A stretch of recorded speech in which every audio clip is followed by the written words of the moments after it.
Dr. Homebrew is brought to you by 5 Star Chemicals, providing safety and cleaning supplies for brewing, distilling, and winemaking at 5starchemicals.com. Doctor, look!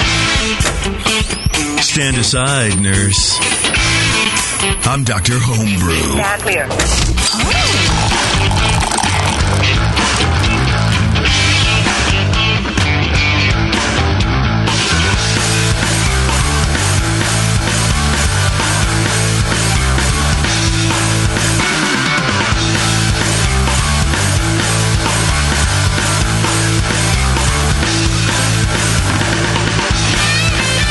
All right, everybody, welcome back. Welcome back to another fine edition of Dr. Homebrew. The only show, yes, the only show hosted by the two most handsome men in BJCP history. I would go that far. Myself, and then I'll let you guess who the other one is. It's either Brian or Lee, my two master BJCP judges, co-hosts. How you guys doing? Doing good. How are you doing? Perfect. Perfect. Seems like we were just here not too long ago. I know, right? Yeah. For all you lucky live listeners, this is first. You're getting to us first before the rest of them. This is liquid history. Yeah. Oh, I like that. Liquid history. Oh, look who missed his calling in advertising. Really? You have to make a beer and call it that. Well, yeah. What would be a good beer to brew to a style of beer to brew to a name like that? Liquid history. That's a good question. Some kind of like Midas touch type of deal. Trying to turn everybody up. Someone is trademarking that right now, by the way. Probably. If they're smart, they should. That's for sure. All right, man. We have a busy show. We have all live guests today. No mailed-in beer. No, no people. No poor teachers, as in our last show, that are like live in New York or whatever, going, "Oh man, I have to go teach the young minds of today," and it's 1:30 where I am, and I'm just cracking a beer to taste it with you. Nothing like that. We're all locals here. Locals only. Get rid of this music. And, of course, we all wouldn't be here without the lovely people at 5 Star. I just want to do a quick thank you to 5 Star. You can go to 5starchemicals.com. Everyone knows who 5 Star... I'm assuming that everyone in this room uses some sort of 5 Star product, right? PBW or Sandy Clean or Star San or whatever. Of course. If not, let's make sure they're opening their bottles over the sink, please, because there's going to be some sort of issue with them. We need a sink here. We do need a sink here first. Yeah, you probably that would necessitate having a sink. Yeah, well, I would. We're almost at the new studio. We're almost at the bar, so yeah, we'll have a sink there, and hopefully we'll have some ladies pouring us beers. That'd be very nice. Yeah, for the show. The show. The Hop Grenade Tap Room and Bottle Shop. Yeah. Whew. That should be a good time. The studio is shifting into the bar. So is that the name of it? That's the name of it, yeah. They're pulling the pin in spring 2014. Oh, that's what the card says. Yeah, let's see that card. If you look very closely, I'm on that card. I'm the handsome guy with his face blocked by the microphone. Oh, yeah. Yeah. Very cool. Anyway, we have a good show for you guys today. We have a Belgian double brewed by Trevor and a bourbon barrel-aged Russian Imperial Stout brewed by Chris, who is clearly trying to get us all drunk to get better scores. I feel like it's a known thing now, Chris, and you can't get out of it. Whatever works for him, Chris. Yeah. What do you have to say for yourself, Chris? I'll take any advantage I can get. There's worse ways to win a competition. Yeah. Right. Yeah. I'll bribe you with booze. Nice. I think this is the show to drink it on for sure. Before we get into all that kind of stuff, let me tell you a little bit about Dr. Homebrew in case you've been living under a rock or maybe you were captured by the Taliban. I have no idea. But if you haven't heard, Dr. Homebrew is an interactive BJCP score sheet. We have two master BJCP judges here in Brian and Lee. And what we try to do is provide a nice little outlet for you guys, a nice little outlet for homebrewers to get feedback on their beers. Now, I know you can just submit into a competition and you can get some sort of feedback, but it's not really enough if you don't have a club or if your club brews terrible beer and you actually want to learn something. It's hard to ask questions of people who don't know, and it's hard to ask questions of a inanimate piece of paper. But on here, on Dr. Homebrew, you can do that. So what you do is you email me, jp@thebrewingnetwork.com, and eventually, someday, I will get back to you, and we will plan your visit for the show. You send me some beers, and we judge them. And by we, I mean Brian and Lee. I just sit up here and play music. And then we talk to you. We have you on the air. and you can ask questions, and you can get the feedback that you deserve. Not only need, it's a deserve thing. We'll Skype you in. I'm going to miss that Skype this time, the Skype call quality that you always get here. Everybody sounding exactly the same. Yeah. I could, I can turn everyone's mic up and down and just mess with the game. Do you have a stuff. Skype effect that you can just plug in and make it? That'd be a nice plug-in. Yeah, whenever you want to fool people with terrible audio quality. All right, just put a compressor on it. I think it'd be a good Bit time. crusher. Okay, well, I think we got all that out of the way. We thanked 5 Star, and we introduced the beers, and here we are. We're going to take a break, and then when we come back, we're going to have on Trevor, I believe, with his Belgian double. Yeah. And we'll jump into that. Trevor's nodding like he's like, oh, yeah, I know exactly what to expect. He has no idea. Anyway, it's Dr. Homebrew, everyone. Stay tuned. We'll be back after the jump. Hang on. Do you know the 3 most important rules in brewing? Sanitation, sanitation, and sanitation. And no one does it better than 5 Star Chemicals. 5 Star knows sanitation. You can only sanitize clean equipment. And 5 Star knows how to clean, too. For craft brewers and home brewers, 5 Star has what you need to keep your fermenters, serving tanks, kegs, and draft lines sparkling and free of any beer-spoiling bacteria. PBW, caustic, acid cleaners, Star Sand, SanaClean, lubricants and defoamers, pH stabilizers, and more. 5 Star Chemicals has cleaning supplies, safety supplies, heat exchangers, pumps, hoses, and valves. And 5 Star is proud to offer eco-friendly products that exceed customer expectations. If you have a cleaning problem, you need the 5 Star solution. Visit 5starchemicals.com or call 800-782-7019. 800-782-7019 and get the 5 Star treatment today. Hey, Wooly, I'm beat. Can we find a nice tree to just hang out in for a while? You're beat. I've been swinging through this forest for 50 years, ever since we first escaped from the circus. I know, but there's got to be more to life than exploring this creek and trying to populate the valley by copulating with loose, hairy girls. Marquis, stop. Look! What is that? It looks like a man-made treehouse. With fresh food. And craft beer. Welcome to the Creek Monkey Tap House, boys. Grab a seat. Creek Monkeys drink free. Awesome! The Creek Monkey Tap House in Martinez, California takes their mission of fresh food and beer seriously. They only serve locally raised beef and chicken, as well as local sustainable produce. It's better for you and the planet, and it just tastes better. The beer and wine at Creek Monkey Tap House are chosen with the same care for the highest quality and rotate frequently to make each visit an adventure. Swing on into the Creek Monkey Tap House and enjoy a new legend of amazing food, beer, and wine. The Creek Monkey Tap House, online at creekmonkey.com. Come along now. It's time for your medication. Back to Dr. Homebrew.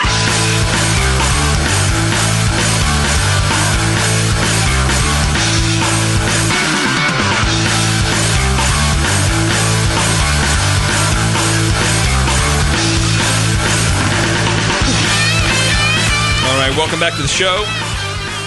Now, before we start on Trevor's Belgian Double, if you guys want to crack that beer open, Chris, you're going to be sitting in with us, right? Indeed. All right, now just to introduce Chris, in case everyone's going, well, who's this dude? Chris is a BJCP judge. What rank are you, Chris? Certified. Certified. I'm only recognized. You're also a certified Cicerone. Yep. You're also founder and president of the San Francisco Homebrewers Guild. That's right. And you also write for SeriousEats.com, right? Yeah, do a little beer writing. What else do you do? Well, right now I'm working on opening a bar in San Francisco, and I got a Kickstarter going on right now for a certified Cicerone study guide for the certified Cicerone exam. It's called Beer Scholar. So if you Google up like Beer Scholar Cicerone study guide, you'll find that. If anyone out there wants to support it. So you're pretty qualified to sit in with these handsome young men. I'm definitely a beer geek. All right. Well, that's good enough for us. We are all beer geeks here. So let's jump into Trevor. Trevor, how are you? I'm great. How are you? Perfect. You're also really loud. Go ahead and keep talking. I will not keep talking, but how long have you been homebrewing, man? A little over 2 years. Okay. And are you all grain or are you extract kind of guy? started off with extract for maybe 5 batches, but doing all grain now. Okay, awesome. And how do you like it? I love it. Yeah, you dig in all grain? Absolutely. There's like a little movement, like a semi-movement of everyone trying to brew extract again suddenly for no reason, and it's the worst decision you could ever make. No, stick to all grain. It's more fun. Takes a little bit longer, but I think you have a little more control, and it's more enjoyable. Absolutely. So tell me about this Belgian double you made. So I was inspired to brew some Belgian beer lately. Took a few trips there last year, drank some great beer in Belgium, so figured why not brew some. And brewed this in, I guess, mid-January.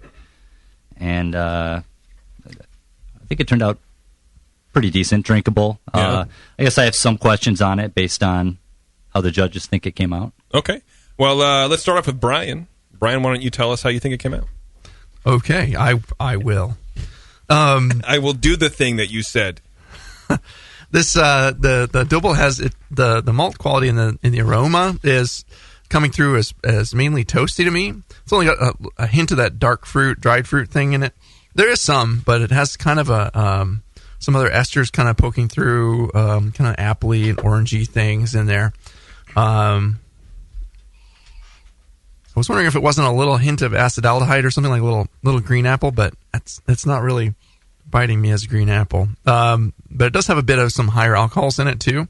A little bit of like a light solventy note, like not super intense, but like kind of think of paint thinner, but not like sniffing a big jug of paint thinner, just like a faint whiff of it in the background, you know. I'm not reliving my high school days. Yeah, no huffing paint thinner in the garage. JP likes his double from a paper bag. There's really no hops in this, in the aroma, which is appropriate. It has a fair amount of banana coming through too, which was interesting. And no DMS or diacetyl or any really big off characters in there, other than the little light solventy thing. Color is nice, deep kind of copper colored beer.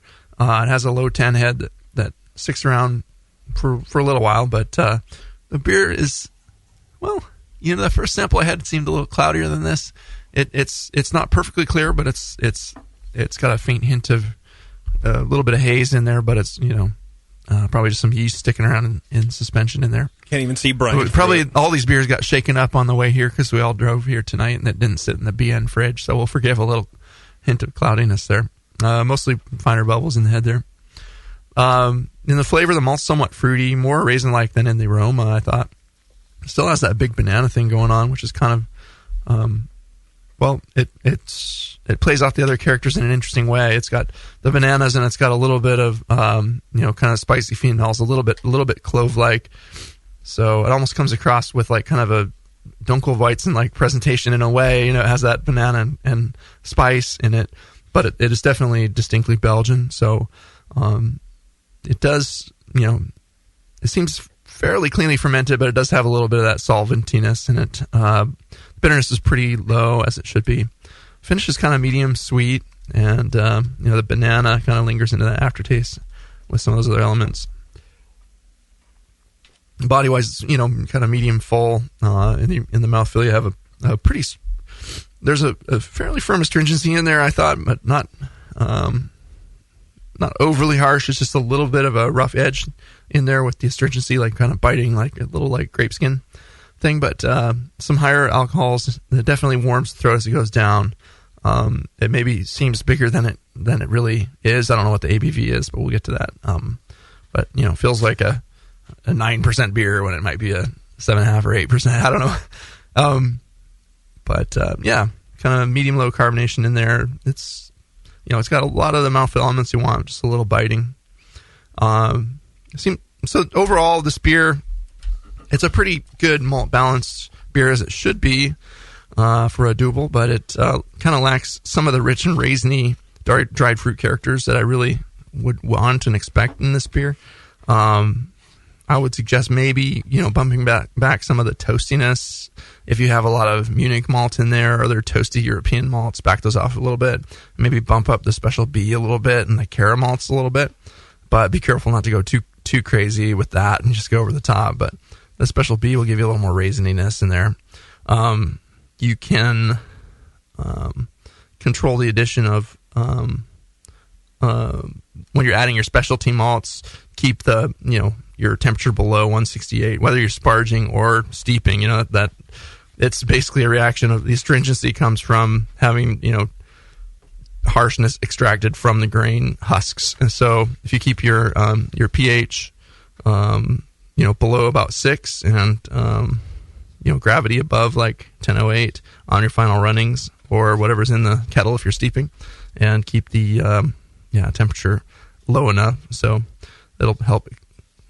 And you can also experiment with different methods of sparging, like batch sparge, no sparge methods, or whatever. If you're all fly sparging and just pulling every last bit out of the grains that you can, you'll get a little harshness that way. But it's not overly harsh. It's pretty smooth. It seems like it might just be a little young, but I'll also say to control that kind of banana ester, and also would help with the hot alcohol is maybe drop the temperature of a little bit of the fermentation and pitch quite a healthy large yeast pitch there. So, and maybe just this beer you said you made big yeast in January. Big yeast cells, yeast cells that are like at least an inch in diameter, 6 centimeters around. But it sounds like it's a young beer, as you said you brewed it in January, and it's now still February last I checked. So try aging it a little more. That some of that stuff might smooth out. I suspect the higher alcohol might stay, but that the rough around the edges thing will probably drop back a little bit after a few more months and years. So anyway, sorry I rambled a lot there. Woo. How dare you? Let's go to the new guy. What do you think? Let's go to Chris. Okay, let's go to Chris. Chris is our go-to guy now. Oh, I don't know. I gave it a 29. Okay. So, for me, the dark fruit character, the fig, raisin, plum, I was satisfied with that. I thought it was really nice. So I guess I differ from Brian on that. But let's see. I got a nice spicy white pepper character, kind of perfumey character in the aroma. Probably from all that booziness. Let's see. I got a lot of those same kind of figgy, plum, dark fruit flavors in the flavor, as well as a lot of spicy alcohol notes that became a little bit solventy in the flavor. I thought, a little bit like a touch of nail polishy characteristics. That. What's that from? How do you get that, or actually more importantly, how do you avoid it? Yeah, you want to pitch, basically, like Brian was saying, you want to pitch a very large pitch of healthy yeast, and also keep your temperature controlled. If you get too high on the fermentation temperatures, your yeast can start kind of going nuts, cranking out crazy esters, and that's and those hot alcohols, and that's where you're going to get those kind of nail polishy, solventy flavors. I also caught that note of like low astringency in the mouthfeel. Definitely, it's a throat warming, boozy beer. And I just said a bunch of things about it that are negative, but I really like, but I don't know. That's kind of what we do when we judge. But what would be the number one, the most offensive? The most offensive thing about this? Well, Trevor seems like too happy, so we need. No, you know what? I was saying, hey, I just said all these bad things because actually my score is a 34, which puts it in the in the very good category, and I was actually hanging out with Trevor a little bit before we judged, and he told me, and I don't know, normally maybe if you're judging, you don't get to talk to the person beforehand, and right. he just kind of mentioned to me that he had made it like 5 weeks ago, so I knew that this was really young.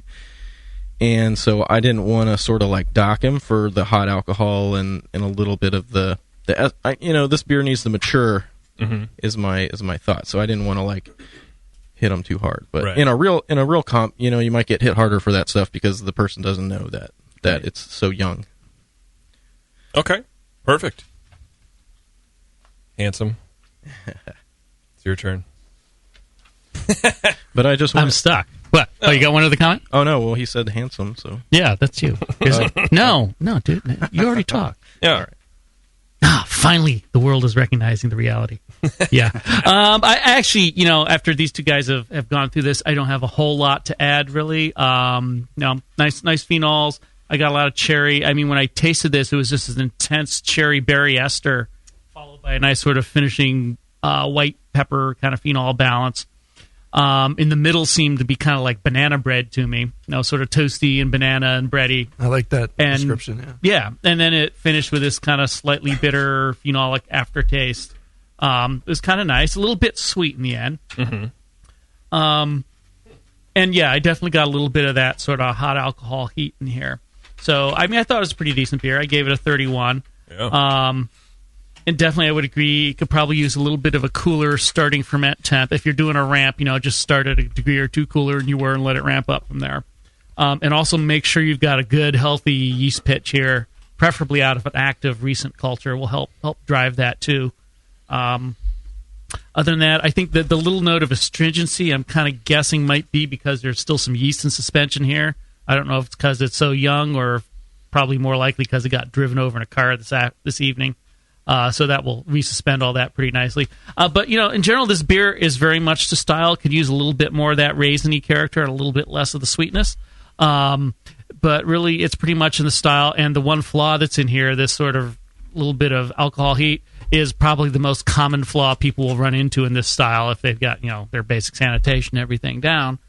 These beers do tend to be a little bit hot because you're trying to make a moderately strong beer.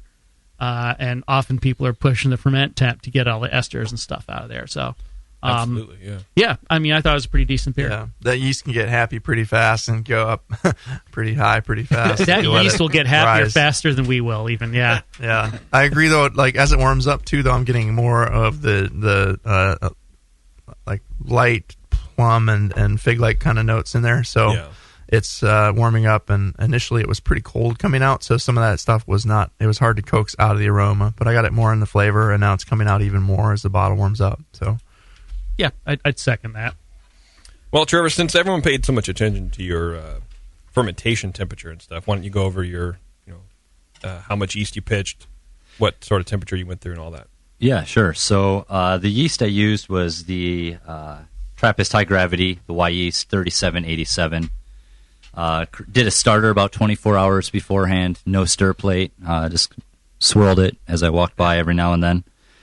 And I do have controlled fermentation at about 66, 67. Then after a few days, I ramped it up a degree each day from there.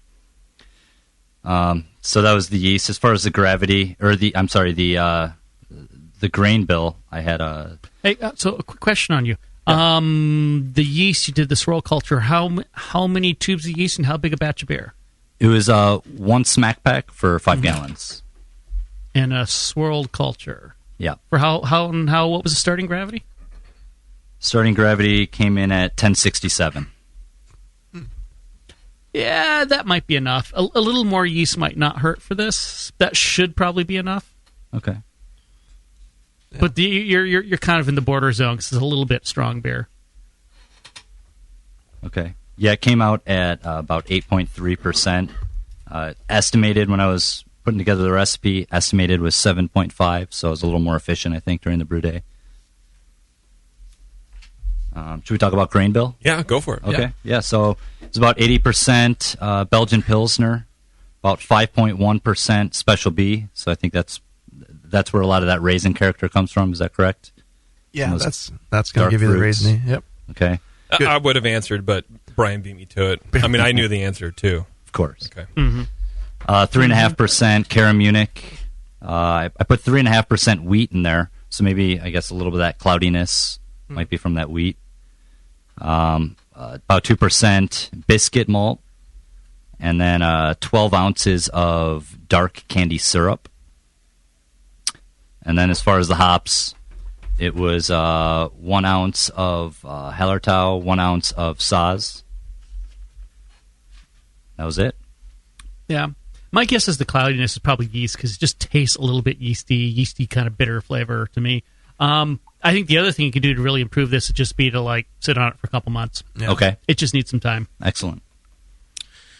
Re-ferment in the bottle. Yes. To completion. 2 months at least. Yeah. Okay. Yeah, a little bottle conditioning. Yep. What's that going to bring him? Since it's Belgian, we'll say re-ferment in the bottle. Oh. Is it all in bottles, though, or is it in a keg? It's in a keg. I split it and put it in 2 different kegs. So one I am aging at just room temperature right now. And then these bottles I brought right off the keg last night. Cold one, yeah. Okay. All right. Any questions for the guys? So when I first drank it and smelled the aroma, I was getting what I thought to be, and this might just be my untrained palate, but kind of like a vegetal characteristic. Did you get any of that, or is that maybe some of the astringency I might be mistaking it for?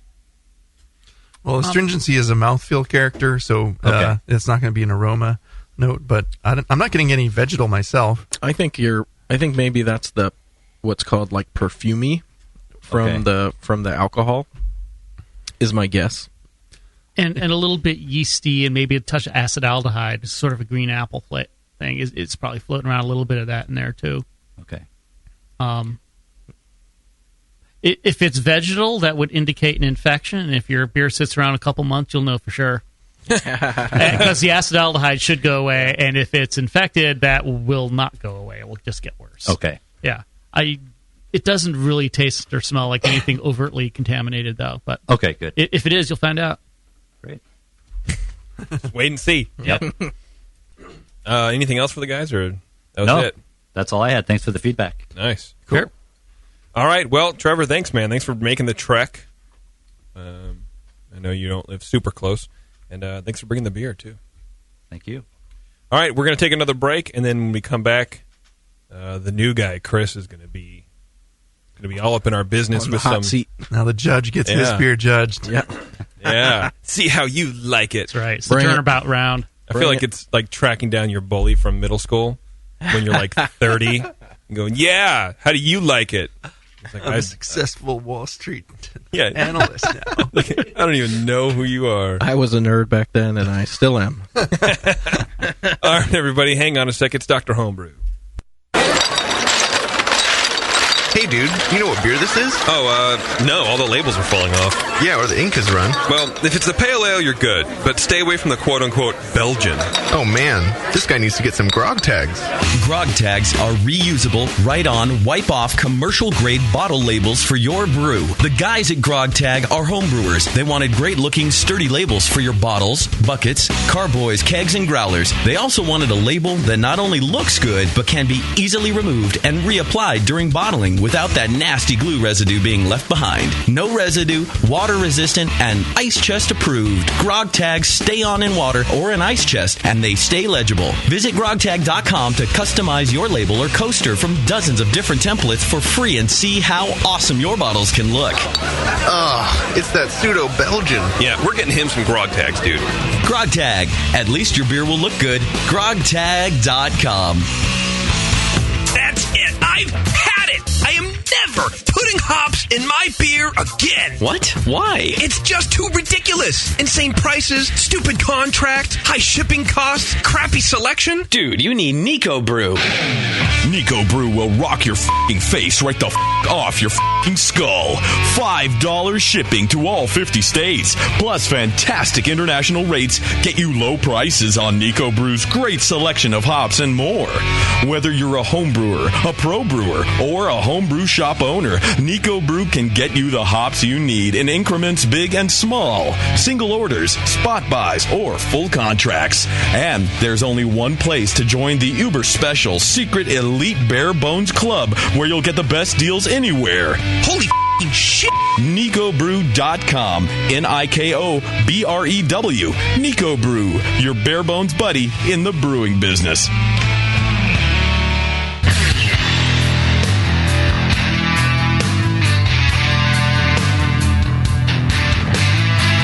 Now, back to the examination.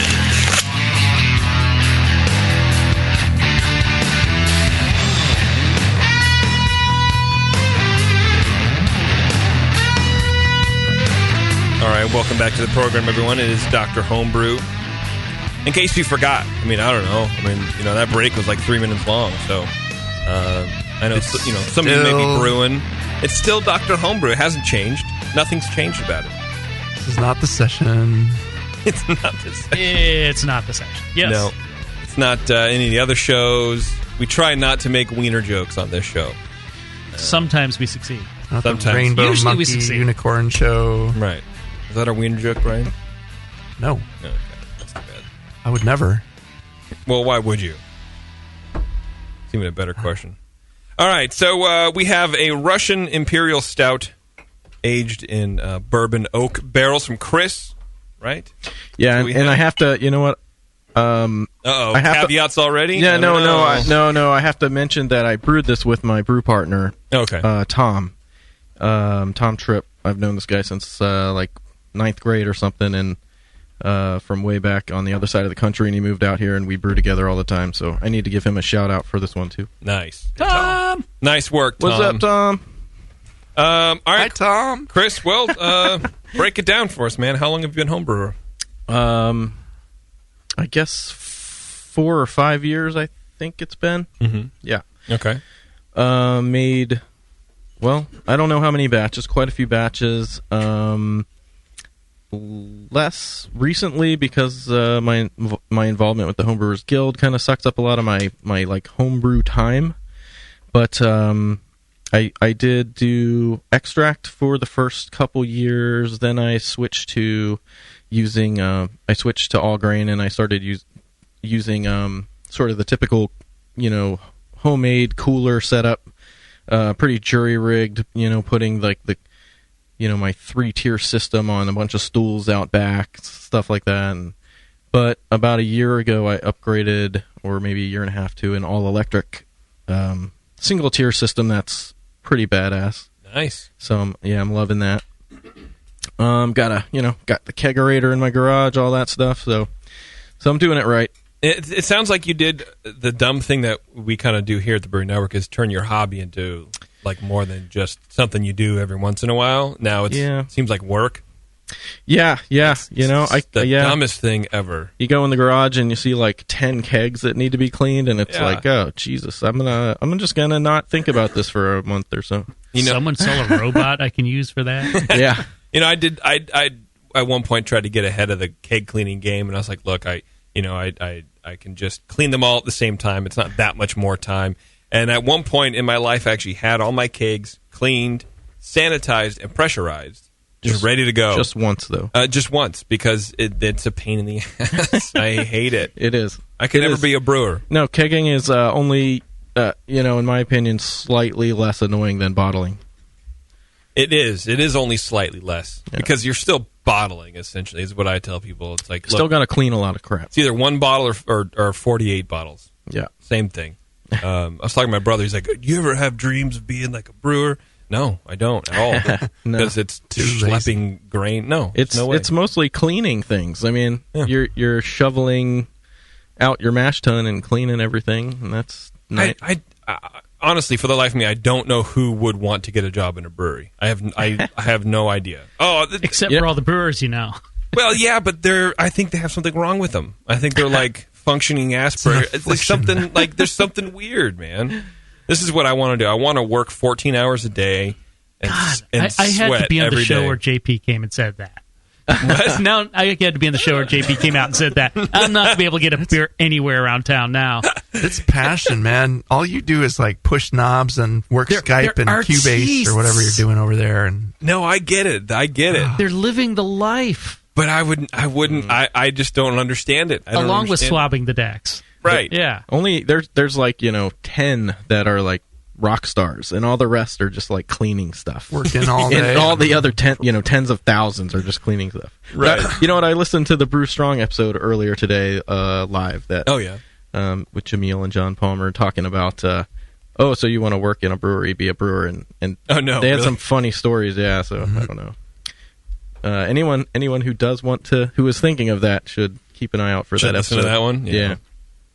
It's it's work. Don't fool yourself. Yeah, I mean, you're going to spend the first couple of years cleaning. Did they do a Dirty Jobs episode with the brewery? I'm pretty sure, but everyone always remembers like the one where he was tarring a roof. Yeah, like that's a dirty job. I feel like a brewer is just boring, hard work, but tarring a roof in the summer in Texas, that's a step above tarring, but it's And as a home brewer, you get to have fun. You make whatever you want. Creativity. If you're a pro, you got to make that pale ale every single day, right? Mm-hmm. Yeah. I'm glad you didn't say IPA because I would have asked you to leave. Oh man. Well, I have to make that one every day too. All right, Lee, why don't you start us off here, man? We have these bourbon Russian Imperial Stout. Bourbon barrel aged RIS. Okay. Well, so what I get? The aroma, cocoa, boardy, lignany, oaky wood, cherry. What did you say? What was the second? Lignany? Lignany. What's just sort lignany? Of I think that's kind of the part of the wood you sort of get, which just smells more like a board, oaky, as opposed to toasty or vanilla kind of notes. It's just the straight kind of wood aroma, like sawdust kind of. Is that an actual term, or did you make that up? Lignin. That's, I think, the cellulose protein component, cellulose mostly component of wood that makes it. So it's a smart It gives answer. it its structure. It's a smart ass kind of word. Yeah. All right. Yeah, it's a $5 word I borrowed from someone. Had to Lignany. use it. I paid for it. Yeah. Lignany. All right. Okay. Yeah. All right. It's got some whiskey notes, a little bit in the warm side. No hop aroma that I noticed. Light caramel note to it. Alcohol's got some whiskey heat, and it's alcohol. It's like the kind of hot alcohol I associate with a whiskey, not so much with a beer. And I'm not sure there's any technical way I could really say that I would know that one comes from one source or the other, but it just kind of smells like a kind of a hot whiskey.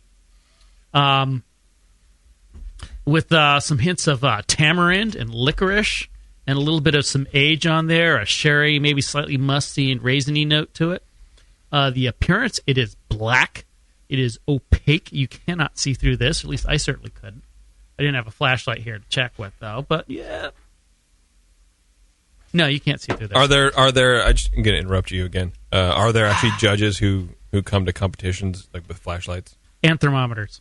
and thermometers? Yes. Really? Yeah. And color charts. Not many. Am I looking at two of them right now? No. Okay. No. Nah. Once in a while, I don't bring know. a There's color three chart. of us, so I can't actually answer that. You're not looking at three of them. Yeah. Pours a moderate tan head. Fades some mixed bubbles. Fades to a bead pretty quickly. Flavor, licorice, cocoa, slate-like almost. Whiskey alcohol is clear and strong, but fairly balanced. Bittered, I would say, just enough to support. It's not a very bitter beer, but it's not flabby or anything like that. No hop flavor was apparent. I got some orange and apricot kinds of esters out of here. Finishes with cocoa, black bread, raisins, wood, semi-sweet finish. Balances slightly to the malt. No DMS or diacetyl that I picked up at all. Slight age, kind of raisiny character. The roast profile, I thought, for an RIS is maybe a bit on the light side. Not so much in intensity. It's got a lot of dark malt flavors. But it's sort of focused more on the light sort of cocoa, licorice sort of things instead of ashy coffee, really dark for me.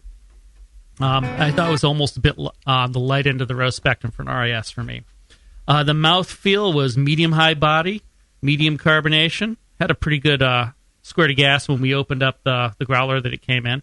Medium-high creaminess, moderately strong alcohol, mostly clean, but a bit of that heat seemed kind of like what I get from whiskey again, not so much beer. Mm-hmm. So I'm guessing it came from that barrel he used. Overall, I liked it. A complex, well-balanced RIS with interesting barrel and spirit flavors, some age on it, a very smooth roast malt profile, no ashy flavors though, layered nicely over a caramelly, slightly warm whiskey and young, boardy wood flavor. Lignany, that's right. I hopefully even have the right $5 word. With a raisiny oxidation note, maybe a touch of sherry, too. Lignans in botany, an organic substance that with cellulose forms the chief part of woody tissue. There you go. So tissuey. It tastes like woody tissue. Yeah. Awesome. Wait, I thought we were making those jokes. Yeah, what are we doing here? We just cut my God, what are we drinking? What did you put in this beer, Chris? Cut that out of the show. Adam and Eve is not a sponsor of this show. The yeast in It this had beer, to happen sooner or later, I guess. It didn't come from my beard. Yeah. I hope. Complex and good flavors. Yes, just what is expected from RIS. Except I thought maybe it could be used a bit more darker kind of roast malt. Is more chocolatey. Honestly, I thought you might almost do better with this. And I might actually have scored it a few points higher if you put it in as an Imperial Porter. But this is sort of getting into the range where it's a very permeable border between a stout and a porter. A darker, more intense, robust porter, or like a less like a Baltic porter. You mean? Yeah, or a less pungent, ashy stout. It's somewhere in there. It didn't scream RAS, but until I thought about it a bit, I wouldn't have said it was anything less than RAS. But once I started focusing on the roast profile, it's edging down towards porter territory, but not like horrendously. That said, it's still a really tasty beer. The barrel flavor could use maybe a bit more complex barrel flavor. Woodiness? Woodiness, yes. Maybe I didn't pick up very much like vanilla or coconut or anything like that you get out of some barrels. I wasn't really getting a whole lot of that. Maybe other people disagree. But the intensity of that flavor was good. The whiskey I thought was a bit warm again, but it balanced out pretty well. But it was definitely a strong note in the balance. I think that's about it. I gave this a 38, and if I didn't think it was almost more an Imperial Porter and a Stout, I might have given it several points more than that. But that was a really nice beer. I'd be happy to sit and drink this till I couldn't anymore. That is an excellent score in the excellent range. Well, Go for it, Brian. I agree with a lot of what Lee said there. It does have like right away in the aroma, you get that smooth bourbon and a little hint of oakiness in there. Pretty rich dark malt presence. Some chocolate, but it stops short of being very roasty. And a little hint of kind of earthy floral hops in there. Some definite dark fruits going on in there too, and cherry-like. No bad flaws or anything. No DMS or diacetyl.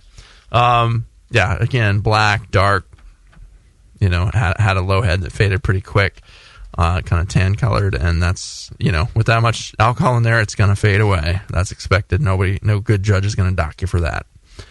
Just in the flavor, it just has a burst of rich bourbon and coffee, and along with it, to me, it delivered a light kind of tang of being a very acidic beer but not soured, just very richly acidic because a lot of those dark malts push some acid, and it's but pleasant, pretty boozy. The bourbon does linger strongly in the aftertaste, and to me, it was a little heavy on the bourbon character. I personally prefer a lower balance to the booze, and maybe I'm sensitive to it or something, but I like a little more of the style to come through. Like the Imperial Stout wasn't pushing out like over the top. It was just like, hey, this is a boozy wood aged dark beer, but it didn't scream Imperial Stout. It was like the roastiness was a little bit gone there.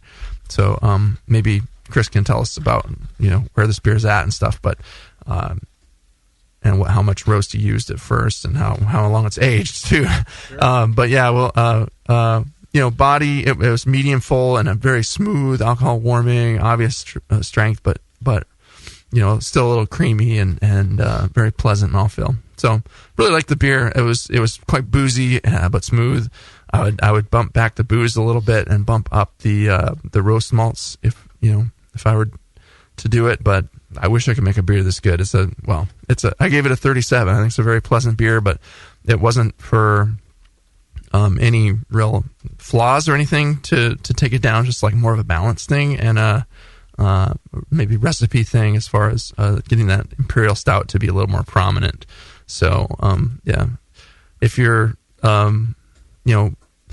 if you're using that much dark malt in a beer, make sure your water isn't too acidic too, to avoid that kind of little tang that's pushing through a little bit. But really pleasant beer. 37 points. There you go. Thanks, Chris. Yeah, thank you guys. So should I talk about it or? Yeah, please do. Right. If you have any questions for the guys, go ahead and ask those. Sure. Yeah. So it's this beer was made in December of 2012.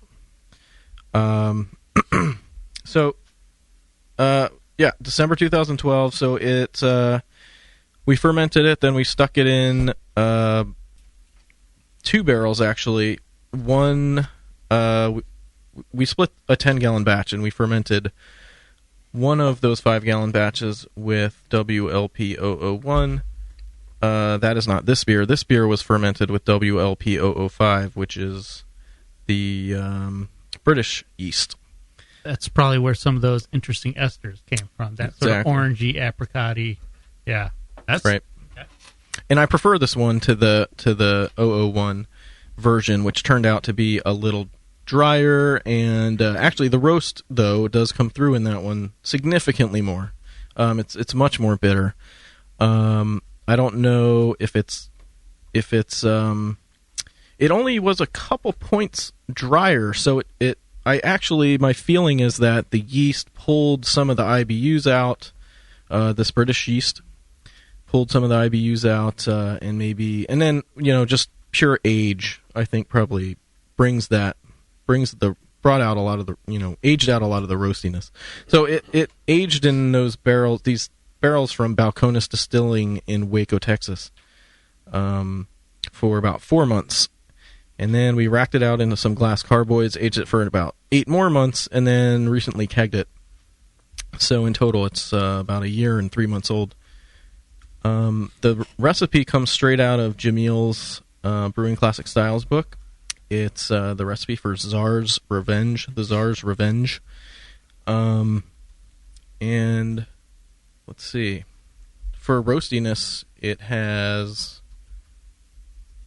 For the 5-gallon batches, 1.5 pounds of roasted barley, 1 pound of special B, half a pound of chocolate, another half a pound of pale chocolate, and half a pound of Caramunic. So that roasted barley at 1.5 pounds per 5 gallons. That seems like a lot. Plenty, yeah. I'm amazed how much that has toned down. Yeah. But you said it was more obvious in the one with the American yeast. It's more obvious in the one that I made with the American yeast, yeah. Be curious to try that sometime. Got me. Well, anytime. Just give me a call. So I'll... You do realize you just said that to a lot of people. Oh. We're driving over to your but place they don't tonight. have my number in their phones. Oh, I have it. It's 415. So the original gravity was 1096, final gravity 1027, the ABV a little over 9%, 9.2. My guess is that the whiskey that it soaked up in that barrel probably added another percent, and that is why we call this beer 10% milkshake. It actually did win a People's Choice vote at a recent homebrew share that the San Francisco Homebrewers Guild did. Nice. In San Francisco, and that was pretty cool. And that is pretty much all the info I've got on the beer. All right. Yeah. Anything to ask the judges? I don't know. I think I think my questions were answered because I would have asked, about how to make it more like an Imperial Stout. Or, a lot of times I have questions about how to categorize beers that I'm, especially in this, in these specialty categories. Absolutely. Yeah, that really can kind of screw you up if you're sending a beer into a competition and you miscategorize it. Mm-hmm. So that's interesting to hear. You really, sometimes you mean to make one style, but if you taste it and it tastes kind of like it might fit in a different category, you can always consider entering it in that one. Yeah. So did you add any booze to it, or is all that character coming straight from the barrel? You know what's crazy is I actually dumped a whole bunch of booze out of the barrel before I put the beer in it. Nice. Tell me you saved. Wow, you got a saved full one. They usually don't show up quite like that. Just enough to pour out a little. Balcones barrels. Yeah, right. You helped, I think, source those barrels, or mm-hmm. Yeah. Yeah, I didn't see many that you'd actually dump any active liquid out of when you got them. Oh, yeah. You got lucky. You got the hot one. I guess I got the hot barrels. You got the hot barrel, yeah. right. Kept it nice and coated. That's good. Yeah. All right, well, if that's it, if you don't have anything else for the guys, any parting comments, fellas? Well, I guess I just asked their advice for how to make it better, but it sounds like mostly maybe boost the roast. But I think that comes down to the yeast choice. I'm guessing you're right. Yeah, like I said, I'd be curious to try that other one. It might be something. If it's a yeast choice and you know how the yeast behaves, you might want to adjust the recipe a bit accordingly. Right. Get a little bit more of that a darker flavor. Might seem... and I would say there's absolutely nothing unpleasant or that feels like it's missing on account of that. But if you look at the style guidelines, intense, dark, roasty, it's like intense, dark, chocolatey is kind of what it comes out with. Well, and Jamil, in Brewing Classic Styles, which is where I got the recipe from, he recommends using WLP 001 or Yeast 1056 to ferment this beer. So he obviously has dialed the recipe in, which is the other version I made. But I actually like it being super smooth, and that's why I brought this one instead of the other one. But you're right. Maybe if I remake this, I would just compensate for the British yeast. Maybe. Or go try yourself a bottle of Courage RES and see if you like it being more like this, and that's your style. Not everybody, you can brew to a narrow style target, or you can brew what you like. I would not be unhappy at all to have 5 gallons of this. Yeah, it might seem absurd to bump the roast up to 2 pounds or something, the roast barley, but hey, you could try it too, or make the same beer in the same barrel a second batch, and maybe add back a little bit of booze to repopulate it. But it sounds like you've soured these barrels by now. Yeah, these barrels are now filled with the third beer to go into them, and they're definitely soured at this point, purposefully. I like the beer. Just call it whatever you want and drink it for yourself if you're not going to enter it in a competition, because it's a damn fine beer. And it would seem silly to maybe add oak cubes to an oak barrel or something too. But if you taste it at the end and it's not oaky enough, you can oak it a little more. The wood character was a little lower, but the booze is kind of taking over in there, and I think the freshness of the booze when you got it might have been contributing to that. But it's a great beer. Love it. And also I'd have to give a little shout out too, because you're doing some great things over there in the city, and I've said for years that somebody needs to come in to San Francisco, and and there have been some great historic clubs in San Francisco, but there wasn't a very active presence there so much for a while, and you guys are filling a gap that was needed to be filled. So stop with the dirty joke. Congrats on the success of the SF Homebrewers Guild. We're glad to be affiliated with you guys, and Lee led a great judging study group for those guys, and I was involved with proctoring, and we'll have a bunch more judges in the city now. So this is good news, good times. Yeah, thanks for that. We're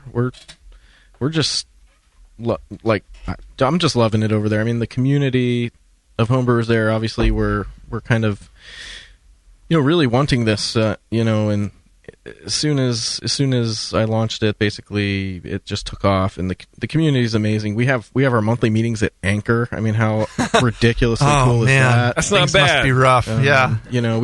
We do several BJCP, AHA certified comps every year. We're super active.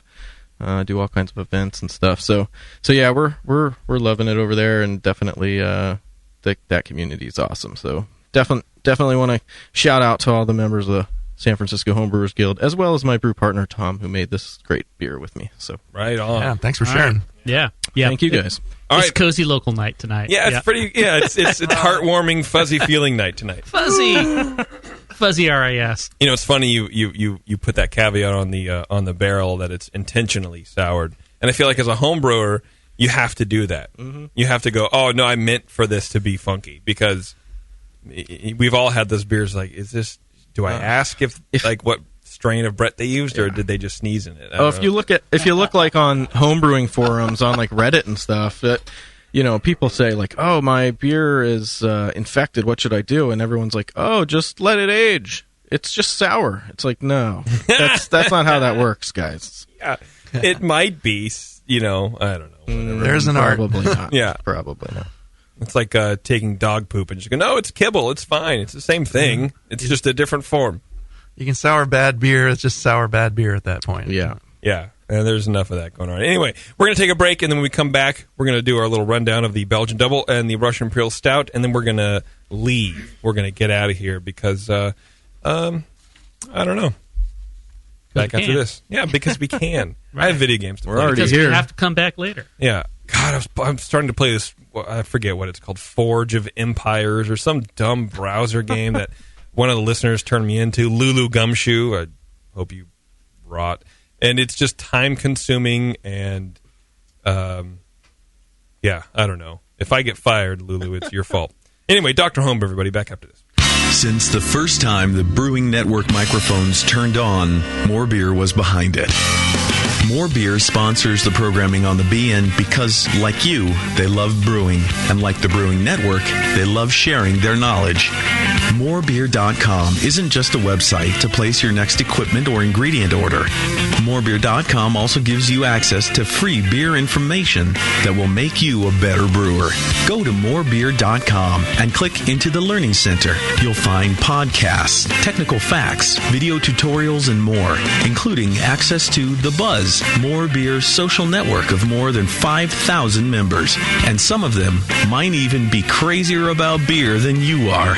Get over to morebeer.com today and take advantage of The Buzz, the forum, the Learning Center, and make sure you're signed up to receive the newest More Beer catalog. More Beer, bringing you absolutely everything for beer making.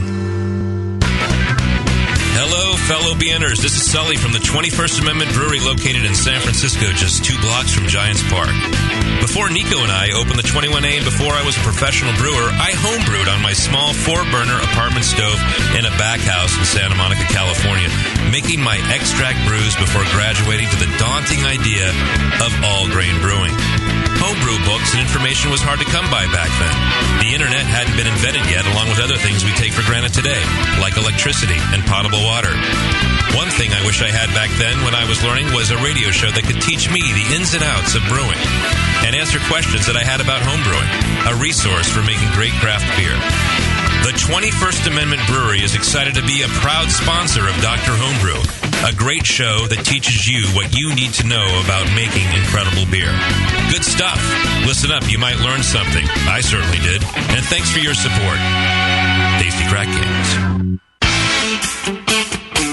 I'm sorry to tell you this, but we're going to have to pour you out. Back to Dr. Homebrew.